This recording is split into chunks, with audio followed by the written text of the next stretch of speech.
Hi mga Momshi, Gen X, Gen Y, Gen Z.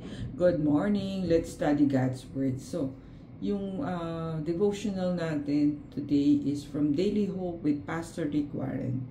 How we learn from pain.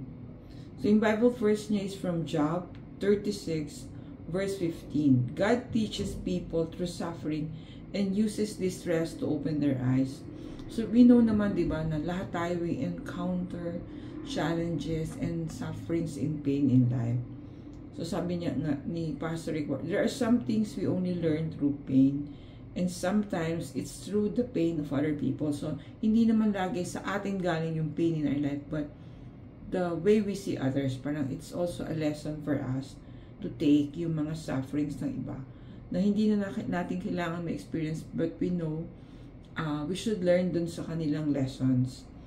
First is, you learn to depend more on God through your pain. So, that's very correct, diba? Kasi nga, sometimes we lost faith or hope or you get depressed. So, kaya nga, diba, I was once shared na yung I have a Bible beside my bed in my work area kasi it gives you inspiration sa Word of God or His Bible. So God wants to teach you about Himself, about His power through your weakness, His love when you feel unlovely, His grace when you feel unforgiven, and His wisdom when you don't know which way to turn.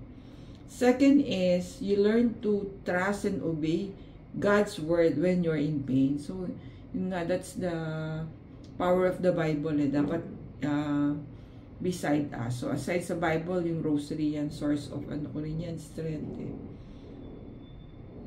Third is, you learn through pain that you need other people. So, community or relatives or friends gives us strength also and encouragement and inspiration. So, siguro kung hindi man yung relatives natin or friends, yung mga inspirational or motivational leaders natin, like sa church, si Brother Bo, si Pastor Joel, si Pastor Rick Warren.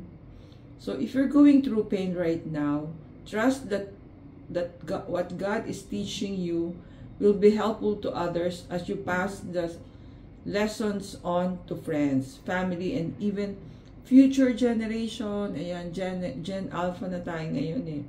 Ito yung reflection natin. What is one of the most painful lessons you have learned from someone else? Painful mistakes. Yan, nakikita naman natin maraming mga people who are undergoing a lot of challenges or sufferings in their life. So let's learn from the lessons that they are telling us. Second, what does being open about your pain require? Humility. Siyempre po, we accept our weakness. So, it requires humility to accept our weakness. Number 3, can you think of someone who would benefit from the lessons you're learning from your painful experience? What will you do to share about it with them this week? So, yan. Share daw natin yung mga struggles natin. That's why we have this podcast.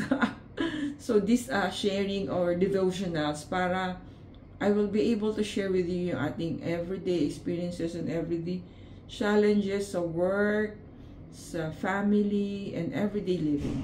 Thank you for watching. See you in our next video.